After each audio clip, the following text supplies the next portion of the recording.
चिड़िया और उसके बच्चों की कहानी। एक घने जंगल में एक ऊंचे पेड़ पर एक छोटी सी चिड़िया अपने 3 प्यारे बच्चों के साथ रहती थी। उनका घोंसला पत्तों और टहनियों से बहुत प्यार से बना हुआ था। हर सुबह जब सूरज की पहली किरणें जंगल को रोशन करती तो चिड़िया जाग जाती। वो अपने परों को फड़फड़ाती और अल्लाह का नाम लेकर बिस्मिल्लाह कहते हुए अपने बच्चों के लिए दाना खोजने निकल पड़ती।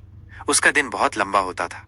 वो कभी एक खेत से, कभी किसी बाग से, तो कभी दूर बहती नदी के किनारे से दाने, फल और कीड़े ढूंढ कर लाती थी। वो जानती थी कि उसके बच्चे भूखे उसका इंतजार कर रहे हैं, इसलिए वो कभी हिम्मत नहीं हारती थी। दिन भर की मेहनत के बाद शाम को वो दाना लेकर वापस आती और अपने बच्चों को खिलाती।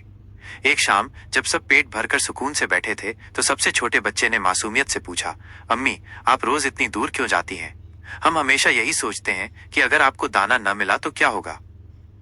चिड़िया ने अपने बच्चों को प्यार से देखा और उनके सिर पर चोंच से सहलाया। उसकी आवाज में यकीन और हौसला था। वो बोली, मेरे प्यारे बच्चों, ये बात हमेशा याद रखना कि रिस्क देने वाला सिर्फ अल्लाह है। हम तो सिर्फ कोशिश करते हैं, लेकिन देना अल्लाह का काम है। हमारा काम है मेहनत करना, अपनी जिम्मेदारी निभाना और पूरी ईमानदारी से कोशिश करना। लेकिन इसका फल हमें कब और कैसे मिलेगा ये अल्लाह जानता है। जो अल्लाह पर सच्चा भरोसा करता है, अल्लाह उसके लिए मुश्किल से मुश्किल रास्ते भी खोल देता है।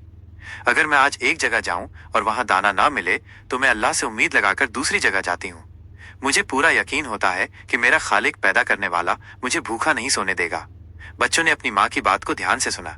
उनके छोटे से मन में ये बात बैठ गई कि सिर्फ मेहनत करना काफी नहीं है, बल्कि उसके साथ अल्लाह पर सच्चा भरोसा रखना भी बहुत जरूरी है। उन्हें समझ आ गया था कि कामयाबी और रिस्क हमारे अपने हाथ में नहीं है, बल्कि ये सब अल्लाह की मर्जी से होता है। अगले दिन चिड़िया फिर उसी विश्वास के साथ दाना ढूंढने निकली। बच्चे अब पहले से कहीं ज्यादा निश्चिंत थे। वे जानते थे कि उनकी माँ मेहनत कर रही है और अल्लाह उनके साथ है। इस तरह उस परिवार में सिर्फ पेट ही नहीं भरता था, बल्कि दिल भी यकीन और सब्र से भरे रहते थे। सबक: इस कहानी से हमें ये सीख मिलती है कि हमें अपनी जिंदगी में मेहनत और कोशिश को कभी नहीं छोड़ना चाहिए, लेकिन साथ ही हमें यह भी याद रखना चाहिए कि हमारे हर काम की कामयाबी अल्लाह की मेहरबानी पर निर्भर करती है। जब हम दोनों को मिला देते हैं तो हमारे लिए हर रास्ता आसान हो जाता है।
اللهم صل على محمد وعلى آل محمد كما صليت على إبراهيم وعلى آل إبراهيم وبارك على محمد وعلى آل محمد كما باركت على إبراهيم وعلى آل إبراهيم.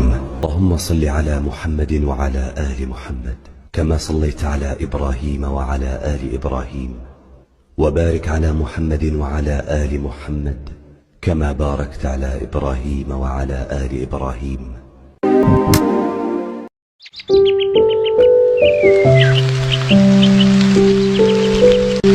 اللهم صل على محمد وعلى آل محمد كما صليت على إبراهيم وعلى آل إبراهيم وبارك على محمد وعلى آل محمد كما باركت على إبراهيم وعلى آل إبراهيم.